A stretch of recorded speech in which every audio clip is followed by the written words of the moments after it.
अब बच्चे ने एंशिएंट हिस्ट्री पढ़ी है लेकिन कभी विजुअलाइज नहीं किया कि इंडस वैली सिविलाइजेशन में इंडस है, सर स्टोन एज में स्टोन है, आयरन एज में आयरन है। कल्चर की बात करते हैं एंशिएंट इंडिया में, सबसे बड़ा कल्चर ही एग्रीकल्चर होता है। प्रीलिम्स भी क्लियर हो जाता है, मेंस लिखने के टाइम पे रियलाइज होता है कि ये तो इट इज नॉट वर्किंग, पूरे स्कोर को ही डुबा देता है।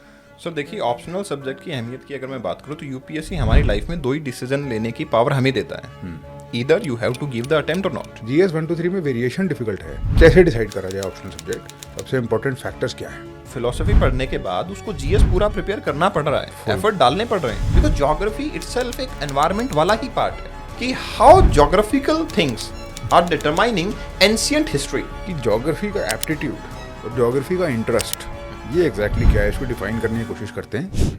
Ladies and gentleman, welcome to a very important conversation about optional subject. मुझे लगता है कि यूपीएससी एग्जाम में जितने भी हम डिसीजंस लेते हैं, कहाँ से पढ़ना है नहीं पढ़ना है, कौन सी किताब पढ़नी है नहीं पढ़नी है, कितना टाइम पढ़ सकते हैं नहीं पढ़ सकते, सब डिसीजन एक साइड और ऑप्शनल सब्जेक्ट वाला डिसीजन एक साइड। बहुत क्रिटिकल डिसीजन होता है, क्योंकि मैंने खुद देखा है कुछ स्टूडेंट्स को, बहुत स्टूडेंट्स को ऑप्शनल सब्जेक्ट ले लेते हैं वो, और उसके बाद after 1 or 2 attempt they realise that it is not working for them. सब कुछ हो जाएगा, प्रीलिम्स भी क्लियर हो जाता है, मेंस लिखने के टाइम पे रियलाइज होता है कि ये तो इट इज़ नॉट वर्किंग, पूरे स्कोर को ही डुबा देता है। उसके बाद 2-3 अटेम्प्ट के बाद जो ऑप्शनल सब्जेक्ट चेंज करना पड़ता है तो पता चलता है कि कितना कॉम्प्लिकेटेड है। तो ज़्यादातर नहीं होता है, बट ये एक ऐसी चीज़ है जो स्टार्टिंग में ही अवॉइड कर लेनी चाहिए। One of the things I will be talking about is this. I will also be going deeper into this topic of optional subject, how to score, what not to do, what is the depth required, what exactly should you be doing, how should you be choosing, and everything beyond it. I have with me Kapil sir. Thank you sir for this conversation. It's my pleasure sir. आपको बहुत experience है optional subject का, आपने geography optional subject पढ़ाया है, बहुत सारे बच्चों को पढ़ाया है जी सर, और ऑनलाइन एजुकेशन में पढ़ाया, दैट्स इंपॉर्टेंट जी। आपने देखा है कितनी रिटेंशन होती है कितनी नहीं होती। आपने बहुत लोगों को देखा होगा एंगेज करते हुए, डिसएंगेज करते हुए। जी सर। तो let me come back to the basics. जी, ऑप्शनल सब्जेक्ट की अहमियत क्या है? वेटेज तो हम समझते हैं जी, बट अहमियत क्या है? सर देखिए, ऑप्शनल सब्जेक्ट की अहमियत की अगर मैं बात करूँ तो यूपीएससी हमारी लाइफ में 2 ही डिसीजन लेने की पावर हमें देता है, either you have to give the attempt और not. Right, once you are in, सब कुछ आपको करना पड़ेगा। नाउ योर चॉइस इज कि ऑप्शनल चूज कर लो आप। तो अगर मुझे कोई चॉइस मिल रही है तो उतना ही इंपॉर्टेंट है जितना मेरा डिसीजन था कि मुझे एग्जाम देना है, उतना ही इंपॉर्टेंट ये है कि मुझे कौन से ऑप्शनल से एग्जाम देना है। अब एक और इंपॉर्टेंट चीज़, अगर बच्चे को ऑल इंडिया सर्विसेज में जाना है तो मेंस में मिनिमम 900 मार्क्स उसको चाहिए। अगर आते हैं तो अच्छी रैंक आएगी और अच्छी सर्विस उसको मिल पाएगी। फॉर 900 मार्क्स प्रैक्टिकली बच्चा कहाँ से लाएगा? ऑन एन एवरेज वो 600 to 650 मार्क्स अपने जनरल स्टडी और एसईओ को मिला के ले आता है। अब बच गया उसका 300 मार्क्स का गैप, जो वो ऑप्शनल से ही पूरा करेगा।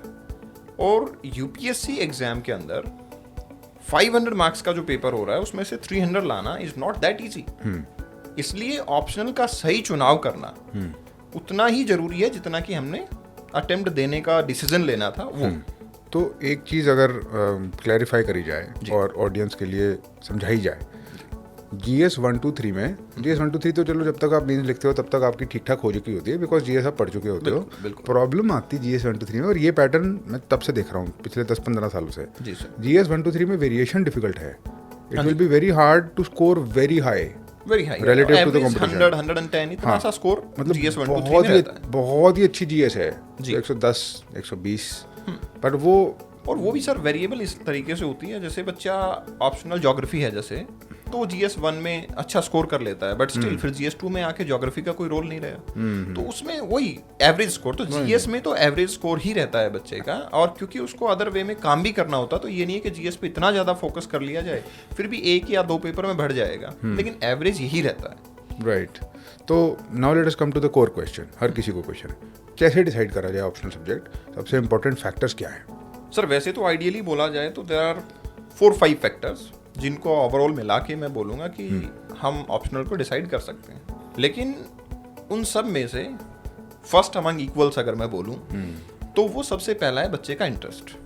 मुझे कोई सब्जेक्ट बहुत अच्छे तरीके से पढ़ना है, उसमें डीप डाइव करना है, उसकी अच्छी खासी नॉलेज गेन करके एक्सप्रेस भी करनी है, उसके लिए उसमें मेरा इंटरेस्ट होना बहुत ज़रूरी है। Like if I will be thinking कि यार मैं कोई ऐसा ऑप्शनल ले लूँ जो बस वैसे ही कंप्लीट हो जाएगा जल्दी सी, मेरा इंटरेस्ट नहीं है उसमें, तो वो जल्दी कंप्लीट नहीं होगा, वो मुझे अगला 1 और साल कॉस्ट कर देगा। तो उस 15 दिन को या 20 दिन के टाइम को बचाने के चक्कर में मैंने ऐसा ऑप्शन ले लिया, और जो मुझे मेंस में जाके पता लगा कि मेरा इसमें इंटरेस्ट नहीं है और मैं उस लेवल तक रिप्रेजेंट नहीं कर सकता, and then again in the next year मुझे फिर से अटेम्प्ट देना पड़ता है, ऑप्शनल भी चेंज करना पड़ता है, और मैं अपने इंटरेस्ट के अकॉर्डिंग जाता हूँ। ये तो हुआ सबसे इंपॉर्टेंट फैक्टर। इसके अलावा भी कुछ फैक्टर हैं, जैसे कि ऑप्शनल की एक तो गाइडेंस अच्छे से अवेलेबल हो और ठीक रिसोर्सेज भी अवेलेबल हो। अगर मैं कोई ऐसा ऑप्शनल ले लूं जिसमें मुझे कोई गाइड करने वाला नहीं है, तो yes I will be thinking कि I am the master, but मुझे कोई बता ही नहीं रहा है कि रियल में मैं मास्टर हूं या नहीं हूं। तो ये चीज़ बहुत जरूरी है। अब कुछ ऐसी भी चीज़ें जो अवॉइड भी करनी चाहिए, जैसे बच्चा ये सोचता है सर मैंने ग्रेजुएशन में वो पढ़ा हुआ होना चाहिए तो ही मैं ऑप्शनल लूँ, नहीं तो नहीं लूँ। ऐसा हमारे पास कोई डेटा नहीं है या फिर कोई ऐसा एग्जाम्पल नहीं है कि बच्चे को गाइडेंस या फिर प्रॉपर परफॉर्म तभी कर पाएगा जब उसके ग्रेजुएशन में सब्जेक्ट है। Many more people engineering background से हैं, उन्होंने आपका एंथ्रो ऑप्शन ले लिया, ज्योग्राफी ऑप्शन ले लिया, PSIR ऑप्शन लिया है, तो मतलब background doesn't matters at all. आपका इंटरेस्ट जो है वो एक प्राइम इंपॉर्टेंस का फैक्टर है। अगर इंटरेस्ट है तो आपको जाना चाहिए। आपने बताया इंटरेस्ट, जी आपने बताया फीडबैक होना चाहिए उस पर, हाँ। आपने बताया गाइडेंस अवेलेबल होनी चाहिए। हाँ। एक ऐड करना चाहेंगे आप about the overlap of GS? Definitely overlap of GS में एक स्मार्ट स्ट्रेटेजी बोलूँगा, क्योंकि मैं उसको उसमें कवर करूँगा कि बच्चा कई बार बोलता है सर मुझे छोटा ऑप्शनल ले लेना है, कोई ऐसा ऑप्शनल जो थोड़े से टाइम में हो जाएगा। राइट। मैं बच्चों से ही पूछूं अगर कि वो तो थोड़े से टाइम, हाँ थोड़े से टाइम में कितना हो जाता है? 4 महीने तो लगते ही हैं हर ऑप्शनल को करने जैसे फिलोसफी है, मेरा ऑप्शनल था जी, बहुत सारे स्टूडेंट्स का मैं देखता हूँ मैथमेटिक्स है, तो जो फिलोसफी का तो जरा सही है syllabus, but it is one of the hardest subjects ever. Hardest ever. और सर फिलोसफी पढ़ने के बाद उसको GS पूरा प्रिपेयर करना पड़ रहा है, एफर्ट डालने पड़ रहे हैं। बिल्कुल। उसके अलावा अगर जनरल स्टडी उसका ओवरलैप कर जाता है तो वो काफी ज्यादा अच्छे तरीके से आउट परफॉर्म कर सकता है। मैं एग्जांपल देता हूँ सर, अभी ज्यादा दूर नहीं, मैं रिसेंट प्री का एग्जांपल ले लेता हूँ। ज्योग्राफी का एग्जांपल अगर मैं लेता हूँ तो ज्योग्राफी ऑप्शनल जिस बच्चे के पास था, 18 questions were itself from geography, 10 question from the mapping area और 12 से 14 क्वेश्चन एनवायरनमेंट के थे। मतलब अगर मैं इनको सबको क्लब कर देता हूँ तो it is making around 40 questions. हाँ, एक बड़ा इंपॉर्टेंट क्वेश्चन माइंड में आया जो मैं आपसे पूछूंगा जी। जब हम ज्योग्राफी ऑप्शनल करते हैं, सपोज करते हैं, हाँ जी, तो क्या इसमें एनवायरनमेंट कवर होता है? हाँ जी सर, हमारे पास एक पिलर ही है which is named environmental geography. Okay. उसमें पूरा आपका एनवायरनमेंट कवर होता है। Oh really? Yes, all of it? All of it. You don't have to study environment for GS after that? No. Important चीज क्या है एक और, एनवायरनमेंट की most of the background is coming from geography itself. तो when I am covering the whole geography, मुझे आधे से ज्यादा एनवायरनमेंट पहले ही समझ आ चुका होता है। Okay. सर मैं एक एग्जांपल देना चाहूंगा यहाँ पे। ज्योग्राफी में GS 1 में क्वेश्चन पूछा, GS 1 में ये क्वेश्चन पूछा कि ट्रॉपिकल कंट्रीज के अंदर स्पेसिफिकली इंडिया का एग्जांपल देते हुए कि आपकी वाइल्ड लाइफ सेंचुरीज क्या इंपॉर्टेंस रखती हैं। मोर और लेस ये एनवायरनमेंट का क्वेश्चन है जो आइडियली GS 3 में पूछना चाहिए, लेकिन ये GS 1 में पूछा गया बिकॉज ज्योग्राफी इटसेल्फ एक एनवायरनमेंट वाला ही पार्ट है। और जब तक इंडियन फॉरेस्ट सर्विसेज का एग्जाम प्री अलग से हुआ करता था, तब एनवायरनमेंट कोई सब्जेक्ट नहीं था। उस टाइम पे क्वेश्चन ज्योग्राफी में से ही पूछे जाते थे। वो तो ठीक है आया, फिर थोड़ा एनरिच हुआ और एनवायरनमेंट को सेपरेट कर दिया गया, लेकिन एनवायरनमेंट है ही ज्योग्राफी का पार्ट इटसेल्फ। वो तो समझ, मतलब as a layman one understands it, but as a student one feels that यार इसका सिलेबस अलग है, इसका अलग है, हर जगह अलग ट्रीट करा जाता है। एडमिटिंग इट, अगर जनरल स्टडी में पढ़ रहे हैं हम तो ज्योग्राफी अलग है और एनवायरनमेंट अलग है, लेकिन अगर आप ऑप्शनल पढ़ रहे हो तो आपका एनवायरनमेंट वहाँ कवर हो रहा है, ज्योग्राफी कवर हो रहा है, और सिर्फ इतना ही नहीं, आपका डिजास्टर मैनेजमेंट भी कवर हो रहा है। तो इस हिसाब से अगर देखा जाए, ओवरलैप के पॉइंट ऑफ व्यू से सिर्फ बात करी जाए, जी, आई डोंट थिंक इतना ओवरलैप और किसी में है, क्योंकि अगर आप पॉलिटी भी ले लो तो to some extent in public administration it will be covered, but that too not the whole of polity. And polity, I would say, is one of the most important things. Yes, it is. So if this subject, geography optional, covers environment completely, entirely, flora, fauna, national parks, the logic of it, the climatology of it, everything, then I don't think there is a better ROI optional subject available, provided you have interest in it. Yeah, interest is necessary. और इस चीज़ के interest की बात करते हैं, क्या है इस चीज़ का ऐसा इंटरेस्ट जो हिस्ट्री के इंटरेस्ट से डिफर करता है? सर देखो, ज्योग्राफी का इंटरेस्ट बच्चे को मैं आइडियली ये बोलता हूँ कि होता है। बच्चे का इंटरेस्ट ज्योग्राफी में आइडियली होता है। 90% स्टूडेंट्स मैं जिनसे बात करता हूँ उनका ज्योग्राफी में इंटरेस्ट होता है, लेकिन उनको बाद में पता लगता है जब वो जनरल स्टडी पढ़ने लग जाते हैं, रियलाइज करते हैं। लेकिन उसका कारण है, ज्योग्राफी एक ऐसी चीज है, we all are surrounded by geography. Sir, आपने रेनफॉल होते हुए देखा है, आपने वेजिटेशन को बढ़ते हुए देखा है, आपने रॉक्स को टूटते और बनते देखा है, लेकिन बस हमने देखा, उस टाइम विजुअलाइज नहीं किया कि यार ये कैसे हो रहा होगा। When you will come in the class, I will teach you कि इस तरीके से ये चीजें हो रही हैं। Then we get to know कि यार मेरी सराउंडिंग में पूरी चीजें जो हैं वो मेरे इंटरेस्ट के अकॉर्डिंग डेटा जो मैं बचपन से देखता आ रहा हूँ। और आजकल यूपीएससी ने इस चीज को मानना शुरू कर दिया है। सर, GS 1 का पहला क्वेश्चन हिस्ट्री सेगमेंट से था, लेकिन क्वेश्चन ये था कि how geographical things are determining ancient history. Question history की कैटेगरी में है, लेकिन वो भी ये बोल रहा है कि ज्योग्राफी ने कैसे हमारी एंशिएंट हिस्ट्री को फ्रेम किया। अब बच्चे ने एंशिएंट हिस्ट्री पढ़ी है, लेकिन कभी विजुअलाइज नहीं किया कि इंडस वैली सिविलाइजेशन में इंडस है। एग्जैक्टली यही दिमाग में आया था, मैं आपसे पूछने ही वाला था जी। This is exactly what had struck the mind. तो अच्छी बात है। इसके अलावा सर, स्टोन एज में स्टोन है, आयरन एज में आयरन है। कल्चर की बात करते हैं, एंशिएंट इंडिया में सबसे बड़ा कल्चर ही एग्रीकल्चर होता है। करेक्ट। हम मेसोपोटामियन सील्स को देखते हैं कि हमारे यहाँ मिलती हैं, लेकिन क्यों? क्योंकि हमारे यहाँ एनवायरनमेंट था, एग्रीकल्चर था, एक्सपोर्ट कर रहे थे। और यही इनलैंड एक्सपोर्ट होता है, इनलैंड ट्रांसपोर्ट होता है। तो हम कितनी बार पढ़ते हैं कि बहुत अच्छा ड्रेनेज सिस्टम हुआ करता था इंडस वैली सिविलाइजेशन में। ये ड्रेनेज सिस्टम है क्या? ज्योग्राफी है अगेन। तो actually it is geography which is framing everything, but हमें तरीका बदलना होगा ज्योग्राफी को पढ़ने का। अगर हम एक अच्छे तरीके से, अच्छे वे से पढ़ पाते हैं ज्योग्राफी, तो ये सबका इंटरेस्ट एरिया होता है। बट कपिल सर, ये जो इंटरेस्टिंग चीज़ें हैं, ये जो इंटरलिंकेजेस हैं और जो आपने बताई जी, इसके अलावा ज्योग्राफी के बहुत एब्स्ट्रैक्ट से कंसेप्चुअल चीज़ें भी तो हैं, क्लाइमेटोलॉजी टाइप, जिसमें हीट और प्रेशर के इंटरलेशन समझ नहीं आते हैं। At least that was something I found a little bit boring. Really? Sir, let's take an example. आपने मिल्क को बॉयल होते हुए देखा होगा। मिल्क को बॉयल होने में वो सिंपली ऊपर जाता है, गर्म हुआ ऊपर चला गया। अगर किसी ने ये भी नहीं देखा तो हॉट एयर बलून तो देखा ही होगा। तो that is also having some simple example कि समथिंग इज हीटेड अप, वो गर्म हो जाता है, वो गर्म होने से हल्का होगा और ऊपर जाएगा, नेचुरल है। और बस यही, जब यहाँ से विंड ऊपर चली गई तो हमेशा हुआ है सर, ये तो हिस्ट्री में भी हुआ है कि अगर कोई पावर किसी प्लेस से चला गया तो दूसरी पावर उसको आके ऑक्यूपाई कर लेती है। अब यहाँ से एयर चली गई तो सराउंडिंग एयर इसको आके ऑक्यूपाई करेगी, और वही विंड कहलाती है। That's the difference of high pressure and low pressure. Actually geography, again I will say, कि प्रैक्टिकल लाइफ ही है, बस हमें रेलेवेंट एग्जाम्पल से समझाया नहीं गया, या हमने कभी उस तरीके से विजुअलाइज नहीं किया, and that's why it is looking little difficult. But वो डिफिकल्ट है नहीं, वो हमारी प्रैक्टिकल लाइफ ही है। अच्छा, एक बारी वापस आते हैं ओरिजिनल क्वेश्चन पे कि ज्योग्राफी का एप्टीट्यूड और ज्योग्राफी का इंटरेस्ट ये एग्जैक्टली क्या है, इसको डिफाइन करने की कोशिश करते हैं, क्योंकि बहुत ज़रूरी है ये। अगर कोई स्टूडेंट डिसाइड करने की कगार पे है, उसके बॉर्डर पे है और उसको डिसाइड करना है, उसको यही नहीं पता कि इंटरेस्ट एग्जैक्टली मैं इंटरेस्ट को डिफाइन करूं कैसे। ठीक है, मतलब I like it sort of, but I also like history, तो why should I choose this versus that. ऐसे क्या ट्रेड्स हैं जो मुझे इसमें एडवांटेज दे सकते हैं और उसमें नहीं मिलेंगे। तो फॉर इंस्टेंस, एक जो मुझे समझ में आता है, आप करेक्ट करिए अगर गलत है तो, विजुअलाइजेशन की एबिलिटी। बिल्कुल सर, ये ज़रूरत नहीं होती है पॉलिटी में। बिल्कुल, पॉलिटी में आपको चाहिए लॉजिकल रीजनिंग।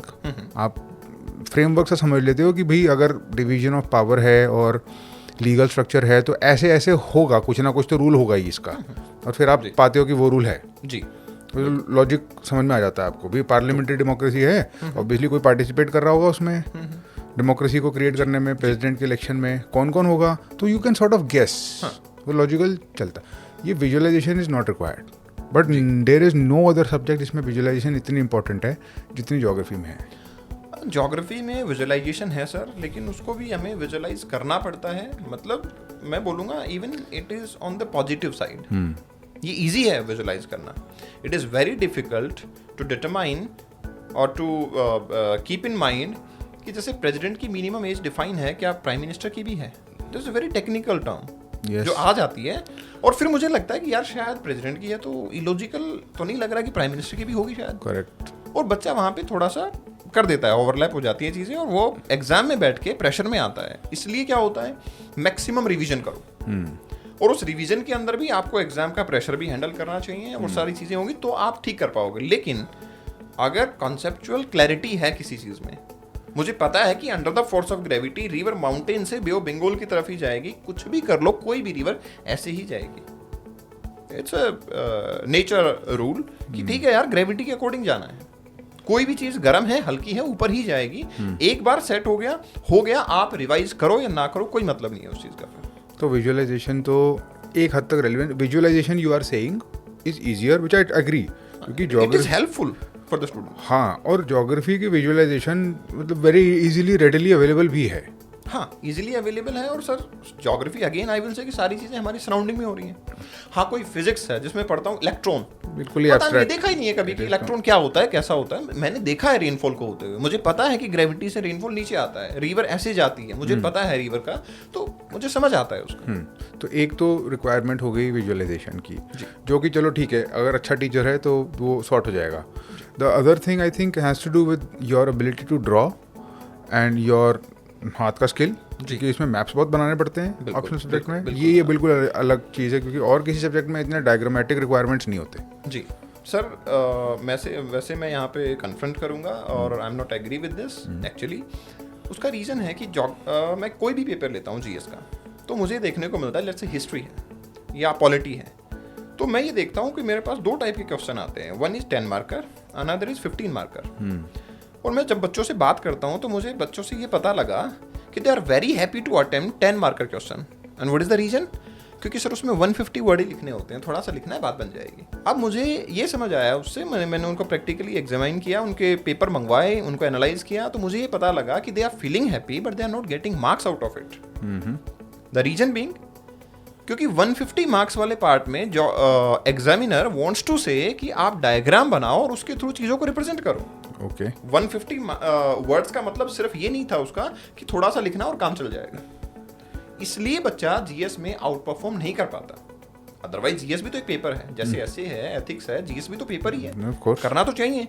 लेकिन बच्चा उस डिमांड को समझ ही नहीं पाता कि यार मेरे को 150 वर्ड का मतलब मेरा काम हल्का नहीं हो गया है, अब मुझे इसको रिप्रेजेंट करना है और अच्छे तरीके से करना है। मुझे फ्लो चार्ट बनाना चाहिए, मुझे पाई चार्ट बनाना चाहिए, पॉसिबल है तो डायग्राम बनाना चाहिए। और ये ज्योग्राफी में नहीं, हिस्ट्री में भी है। अगर आपको साइट बतानी है इंडस वैली सिविलाइजेशन की, तो draw a map, represent it, आपके वर्ड्स भी बच जाएंगे और आपने अच्छी खासी इंफॉर्मेशन उसमें इंडल्ज कर दी है, और एक एक मार्क्स काउंट होता है सर। और ये जो मैप बनाने की जो वो है कला, एकदम से बैठ के पेपर के अंदर बनाना, जो mean this whatever this skill is, ये सिखा पाते हैं आप? बिल्कुल, बच्चे एक्वायर कर लेते हैं इसको? बिल्कुल कर लेते हैं। उसका भी एक मतलब लॉजिक है actually. Logic in the sense कि मैं बच्चों को पहले ही बोलता हूँ कि आप लोग जैसे मैप रखते हो, अपने वॉल पे लगा के रखते हो, तो उसको आप ऐसे करो जैसे भगवान की मूर्ति है। सर भगवान की मूर्ति को अपने घर पे रखने से कुछ नहीं होता, रोजाना अगरबत्ती जलाते हो तो फीलिंग आती है। इसका मतलब ये है कि वो मैप आपको रोज देखना है, लगाने से कोई फायदा नहीं होगा आपका। देखना किस तरीके से है, आप ये विजुलाइज करो कि भाई मैं अटलांटिक ओशन को देख रहा हूँ, मुझे समझ आया कि ये एस लेटर की शेप में अटलांटिक ओशन है, तो अब मेरे को समझ आ गया कि ब्राजील वाला हॉर्न थोड़ा सा बाहर होगा, अफ्रीका की तरफ डेंट होगा, इसलिए प्लेट टेक्टोनिक थ्योरी मैच करेगी। अब अगर मैं इस शेप को ड्रॉ करने की कोशिश करता हूँ, it is very easy for me. So it doesn't have to be a super accurate shape. हाँ, नो नॉट एट ऑल। एक रफ मैप बनाओ। इवन मैं बच्चों को ये सिखाता हूँ कि हर क्वेश्चन के अंदर, अगर एक क्वेश्चन है उसमें आपने 4-5 पॉइंट लिखने हैं, आपने मान लो नॉर्थ अमेरिका की बात करनी है, साउथ की भी बात करनी है, छोटे छोटे मैप बनाओ, बहुत ही रफ स्केच, जिसमें आप बता सको कि देखो थोड़ा बहुत यहाँ है location, and that's all. Okay. यही रिक्वायर्ड है। Okay. And this also I think requires practice, जो आप extensively I think आप you make people do it. Yes. एक और चीज़ होती है सर, जब मैं कोई चीज़ को देखता हूँ, मेरे सामने प्रिंट होके रखी हुई है, मुझे नहीं पता कैसे बनाई थी, लेकिन बार बार जब मैं क्लास में बनाता हूँ उसको, हाँ. तो बच्चा समझ जाता है कि यार ऐसे बनाया जा रहा है तो फिजिबल है, ये तो बनाया जा रहा है, मैं भी बना सकता हूँ उसको। तो प्रैक्टिकली मुझे इजी लगता है और मैं कर लेता हूँ उसको। अच्छा, मैंने सुना है और मुझे बड़े लोगों ने बोला भी है कि it is almost infinite. Geography vast है, वास्ट तो होगा ही, because obviously it's study of all these terrestrial systems and other systems. So the humans have accumulated so much information about it, and all of that will get covered somewhere. Environment भी इसके अंदर covered है ही. Is it how do you make it practically feasible for a student to cover this in a limited period of time of say 3 months, 4 months? हाँ, 4 months. 4 months is ideal time. Even I will say maybe अगर बच्चे का कुछ है तो 5 months भी I will take. But sir जो आपने सही सुना है कि पीपल यूज टू से कि ये वास्ट है सब्जेक्ट, बट ये वही बंदा कहता है जिसने ज्योग्राफी नहीं पढ़ा है. आई विल नॉट से कि geography is a vast subject. The reason being, मैं ज्योग्राफी को जब पढ़ाता हूँ तो मैं उसको क्लब करके पढ़ाता हूँ. जैसे हर ऑप्शनल के अंदर पेपर 1 और पेपर 2 होता है. जैसे मैं हिस्ट्री का एग्जांपल देता हूँ. हिस्ट्री, वर्ल्ड हिस्ट्री है आपका, पेपर 1 में आ रहा है. इंडियन हिस्ट्री आ रहा है, पेपर 2 में आ रहा है. तो कहीं भी एक दूसरे का खास कोई ओवरलैप नहीं है. इंडियन हिस्ट्री तो इंडियन हिस्ट्री है. But when it comes to the geography, world geography, geomorphology, climatology, oceanography, these are in paper 1. Okay. And Indian geography is in paper 2. The whole of paper 2 is Indian geography. Indian geography. Okay. But sir, I just want to know, do we have different fundamentals for having rainfall in India in comparison to the world? Rainfall तो वैसे ही होने वाला है. जैसा convection, जैसा system वहां बना था, वही रेनफॉल हमारे इंडिया में भी होगा. सेम जैसे प्लेट टेक्टोनिक थ्योरी ने माउंटेन रेंजेस वर्ल्ड में बनाए, वैसे ही हमारे हिमालयाज भी बने हैं. जिस तरीके से क्लाइमेट और टेम्परेचर ने वेजिटेशन वर्ल्ड में डिटरमाइन किया, वही वेजिटेशन मेरे इंडिया में भी है. Agreed, for sure. तो मतलब ये हुआ कि पेपर 1 पेपर 2 आर ओवरलैप्ड. कुछ इंफॉर्मेशन है जो हमें लेनी पड़ेंगी. आई एम नॉट सेइंग कि कंप्लीटली खत्म कर देंगे उसको, लेकिन आप ये मान के चलो कि around 60 to 70% syllabus of paper 2 you can handle with the help of paper 1. Okay, so what I am understanding is there are principles of geography that will apply to all geography, Yeah. whether it's Indian or the world. It's Yes. obvious, समझ में आ गया. But what about all the factual information? Everything you need to know about the name of the national parks, about all the flora and the fauna, about all those other details जिसको देख के एक बार map को देख के बंदा एक बारी you get overwhelmed by the condensed information in it, और आप सोचते हो ये कैसे याद कर सकता है. Yes. वो कैसे होगा? सर मैं बोलूँगा एक ऐसा सिनेरियो बनाया हुआ है कि बच्चे को बता दिया जाता है कि सारी इन्फॉर्मेशन आपको याद करनी है. It's a fake information. 500 wild life sanctuaries को याद करना पॉसिबल है ही नहीं. कैसे याद करेंगे उसको और कब तक याद रखेंगे उसको? मतलब यूपीएससी को भी ये समझ आ रहा है कि ये नहीं है, इन्फॉर्मेशन अवेलेबल नहीं है. अवेलेबल है तो मतलब याद करना तो पॉसिबल नहीं है. Right. तो बट क्वेश्चन तो पूछा जाता है इस पे. तो यूपीएससी कभी भी इलॉजिकल क्वेश्चन नहीं पूछता. सर काजीरंगा नेशनल पार्क में अगर फ्लड आती है और हमारे बहुत सारे एनिमल्स मारे जाते हैं, बहुत सारे लोग डिस्प्लेस होते हैं, तो UPSC is bound to ask the question. Illogically नहीं पूछा उन्होंने कि काजीरंगा नेशनल पार्क के बारे में बताओ. So that brings me to the other question after this, which is current affairs. Yes. Current affairs has a direct correlation. No, I will say कि somewhat. Okay. Current affair in geography are well defined. How these are well defined? Now the month of July is going on. In the month of September, we will be having ample number of news regarding cyclone hitting the coast of Odisha. And now Odisha coast is also known as Utkal coast. अब UPSC इससे question पूछेगा तो उसको ideally पूछना ही चाहिए. मैंने सितंबर की news को आज प्रिडिक्ट कर दिया. सिमिलरली ब्रह्मपुत्रा में जैसे जैसे रेनफॉल और बढ़ेगा तो देयर विल बी फ्लड. तो मतलब वो न्यूज हम पहले से प्रिडिक्ट कर पा रहे हैं. Again the same scenario, JNK में हमारे पास जब जनवरी मंथ आएगा तो वेस्टर्न डिस्टर्बेंसेस आएंगे और फिर स्नोफॉल होगा तो western disturbances will be in the news. तो this is not something new. पिछले साल भी आया था, आगे भी होगा और आने वाले टाइम पे होता रहेगा. These are predictable. And these get covered in these 3-4 month period जितना भी हम कहते हैं उसको. Yes, उसमें कवर हो जाता है. और जो GS क्या ज्योग्राफी ऑप्शनल की तैयारी करने के बाद GS अलग से पढ़ने की जरूरत पड़ेगी? No. ज्योग्राफी की? Not at all, even not a single percent. बिल्कुल भी नहीं. जी. तो इसके स्टडी मटेरियल क्या होने चाहिए? सपोज कोई ज्योग्राफी ऑप्शनल चूज कर रहा है और वो चाहता है कि ज्योग्राफी का GS देखना भी ना पड़े, तो क्या होने चाहिए वो सोर्सेस, अगर वो खुद से पढ़ाई कर रहा है तो? ठीक. सर देखो, आइडियली खुद से पढ़ाई करना फिजिबल भी है और हो सकता है आराम से. बस थोड़ा सा एक मैं बोलूँगा कि NCERT या तो बच्चा पहले खुद से पढ़ ले, या बहुत सारे सोर्सेज अवेलेबल हैं, किसी की भी हेल्प लेके NCERT पढ़ ले. उससे फ़ायदा ये होगा कि उसकी बेसिक अंडरस्टैंडिंग बन जाएगी, उसको पता लग जाएगा ये रेलेवेंट एग्जाम्पल है, मुझे कोट करना इस तरीके से पढ़ना है. राइट. उसके बाद में और मैं रिकमेंड करूँगा 11th class NCERT physical geography binding है, पढ़ना ही पढ़ना है अगर वो सेल्फ प्रिपरेशन कर रहा है तो. उसके बाद में आता है कि जैसे फिजिकल ज्योग्राफी वाला पेपर 1 को अगर मैं 2 पार्ट में डिवाइड करूंगा, physical geography and human geography. जो फिजिकल ज्योग्राफी वाला पार्ट है उसके लिए आई विल रिकमेंड, अगर आप एक सिंगल सोर्स पे जाना चाहते हो तो सविंदर सिंह पढ़ सकते हो, बट उसको सेलेक्टिव पढ़ना है. वो बुक ज्योग्राफी की बुक है, वो ज्योग्राफी ऑप्शनल फॉर यूपीएससी नहीं है. ओके. मतलब आप अपना सिलेबस निकालो, उसमें देखो ये टॉपिक मेरा है, यहाँ बुक में है, मैं इसको पढ़ लूँ. For human geography I will say कि Majid Husain is the right book, आप उसको पढ़ सकते हो. अब सवाल आता है कि सिर्फ पढ़ने से काम नहीं चलने वाला, उसमें थोड़ी सी चीज़ें आपको एनरिच करनी पड़ेंगी। स्पेशली ह्यूमन ज्योग्राफी में कुछ केस स्टडीज डालनी पड़ती हैं।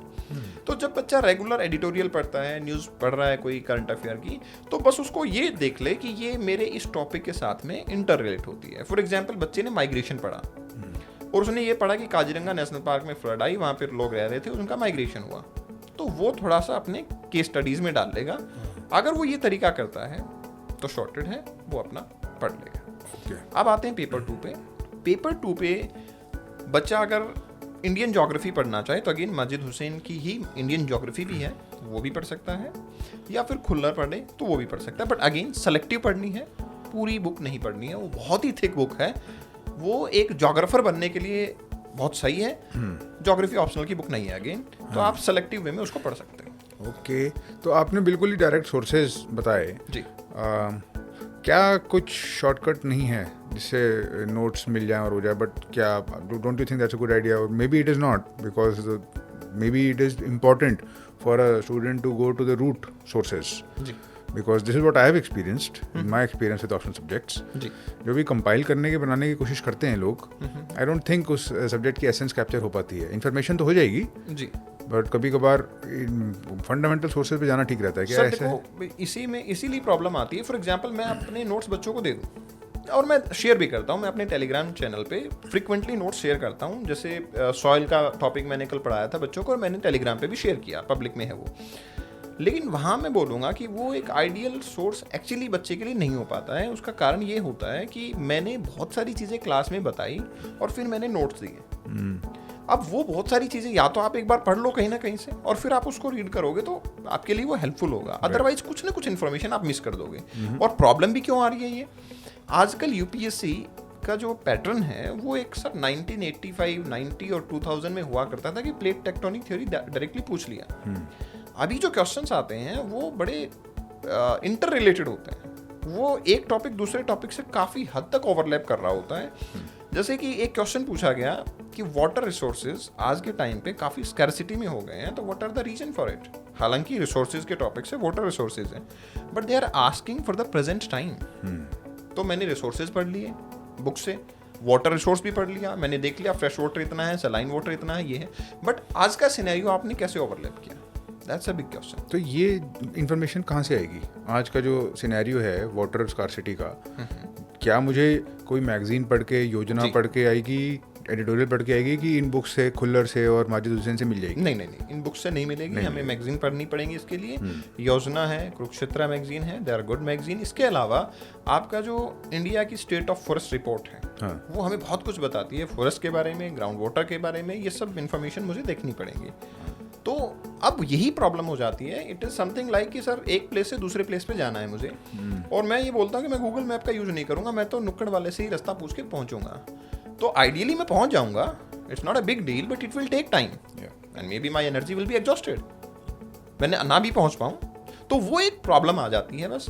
Otherwise yes, it is feasible, अगर हम टाइम टू टाइम ठीक गाइडलाइन लेते रहें और समझते रहें चीज़ों को और इंटर रिलेट कर पाएँ, तो वो हो जाता है possible. Okay, assuming all of this, अब सुनने में तो मतलब I feel a little convinced that yes manageable है और फीजिबल भी है, और प्रॉबेबली आरओआई बहुत अच्छी है, मतलब true, purely logically practically speaking. बिल्कुल, एज अ स्टूडेंट अगर मैं हूँ, मुझे मैक्सिमम आरओआई चाहिए हो, I might gravitate towards it. जी, मेरे तो चलो बहुत ही स्ट्रॉन्ग इंक्लिनेशंस थे towards humanity, social sciences, liberal arts type subjects के, तो आई वेंट देयर।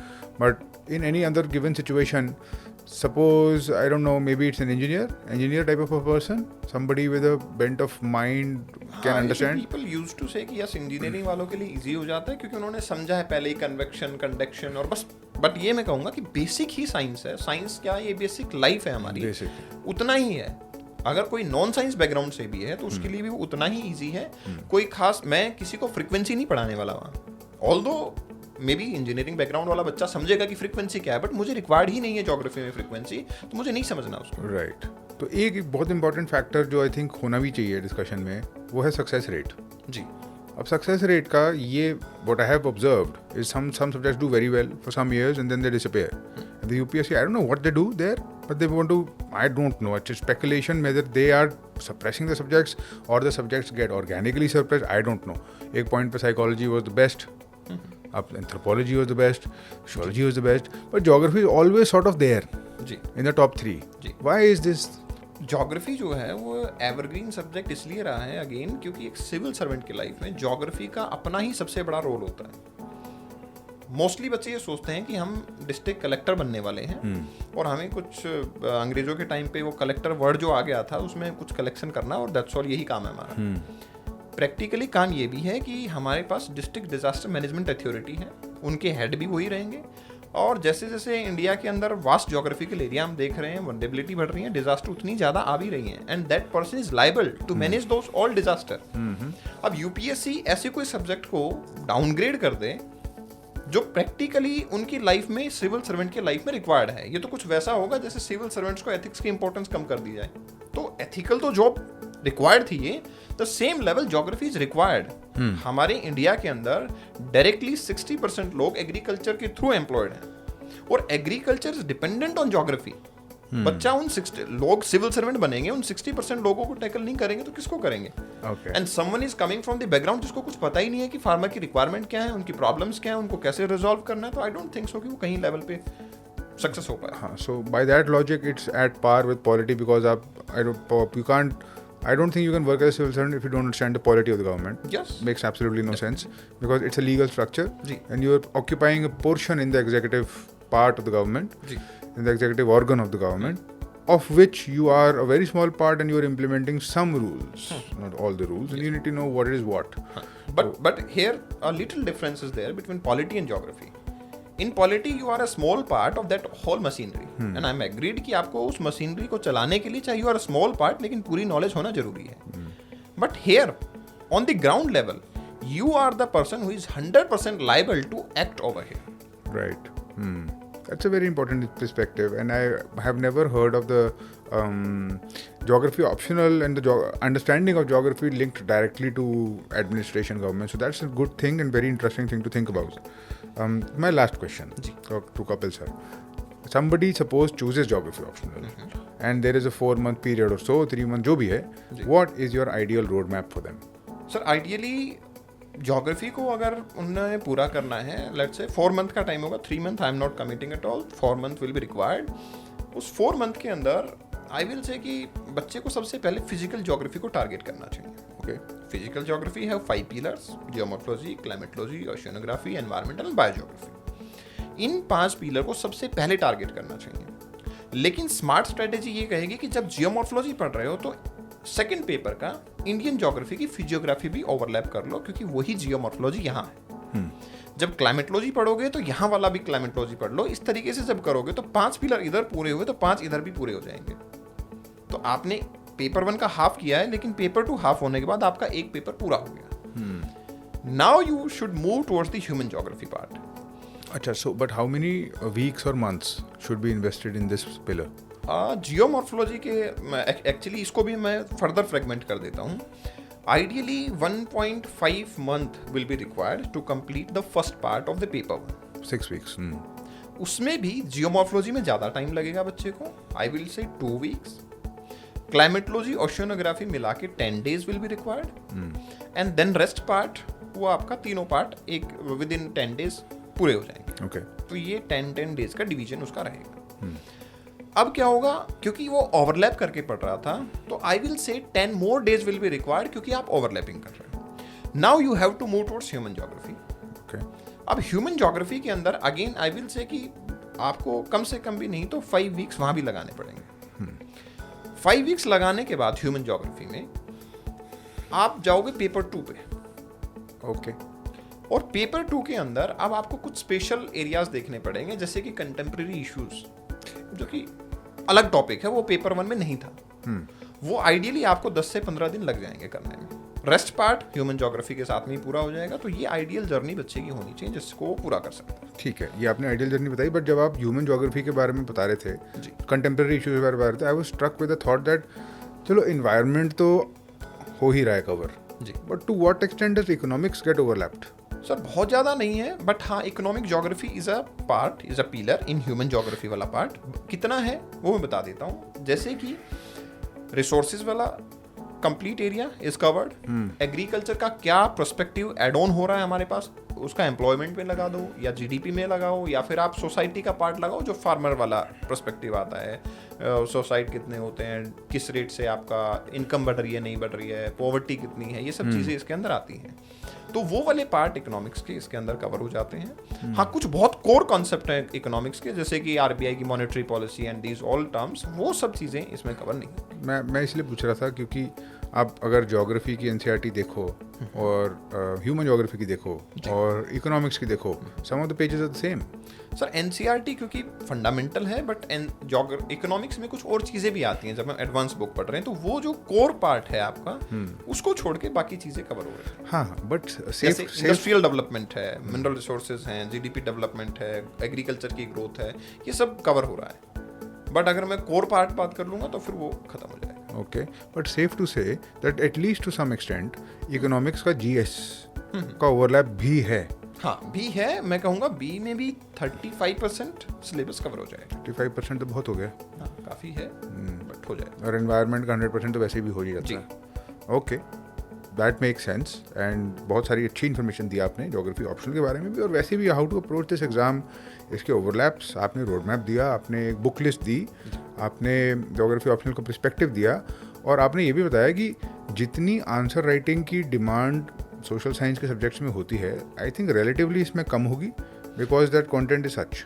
यस, कम होगी, और उससे बच्चे की आंसर राइटिंग जो यहाँ करेगा तो उससे उसको जीएस के अंदर काफ़ी इंप्रूवमेंट ऑटोमेटिकली मिल जाएगा। Yesterday I was discussing a question with the student कि what are the consequences of climate change. बच्चे को अब ये समझना पड़ेगा कि क्लाइमेट चेंज के कॉन्सिक्वेंसेज, हमारी मेंटेलिटी होती है कि हमेशा नेगेटिव ही होते हैं, बट ऐसा जरूरी नहीं है। कॉन्सिक्वेंसेज तो कॉन्सिक्वेंसेज होते हैं, पॉजिटिव भी हो सकते हैं, नेगेटिव भी हो सकते हैं। Question exactly was climate change का फूड सिक्योरिटी पे क्या कॉन्सिक्वेंसेज हैं। एंड मैंने बच्चों के करीबन सर 100 के आसपास बच्चों ने आंसर लिखा, सब ने सिर्फ नेगेटिव कॉन्सिक्वेंसेज लिखे हुए थे। We need to understand here कि कॉन्सिक्वेंसेज पॉजिटिव नेगेटिव दोनों होते हैं। तो ज्योग्राफी में ऐसे बहुत सारे क्वेश्चन इंटर रिलेट करके पूछे जाते हैं, जो कि अब जीएस के अंदर भी थीम बन गई है, जो मैंने आपको हिस्ट्री का एग्जांपल दिया। और ये चीजें बड़ी आसान हो जाएंगी बच्चे के। ये अगर क्वेश्चन ज्योग्राफी ऑप्शनल का है, ये तो this is a guaranteed question for GS 1 to 3 type papers. Yes, so that's a lot of overlap and questions are getting repeated. काफी बार ऐसा होता है सर, जो ऑप्शनल में क्वेश्चन पूछा है उसका एक लाइटर वर्जन जीएस में ही पूछ लिया। So I'm just curious, what are the positive consequences of climate change? Positive consequences are the temperate area, they are getting warmer. और वार्मर होने का मतलब है कि उनके वहाँ प्रोडक्शन अपने आप हो जाएगा। Positive consequences, when global warming is there, more melting of glaciers are there, river में वाटर बढ़ रहा है, and then that spread of water, availability of water for time being it is more. On the same scenario, sea level is rising, but more evaporation is also happening, and that's why coastal area is receiving more rainfall, and that's why paddy cultivation is easy for them. So that sort of positive consequences are there. Very interesting. Yeah. Another important factor sir, कि जो leaf वगैरह होते हैं गिरते हैं, biodegrade होते हैं, जब टेम्परेचर हाई होता है तो बहुत जल्दी डिग्रेड होते हैं, सॉइल के न्यूट्रिशन बढ़ जाते हैं. That sort of positive consequences are. At least in the short term, हाँ, sure. Yeah, that makes sense.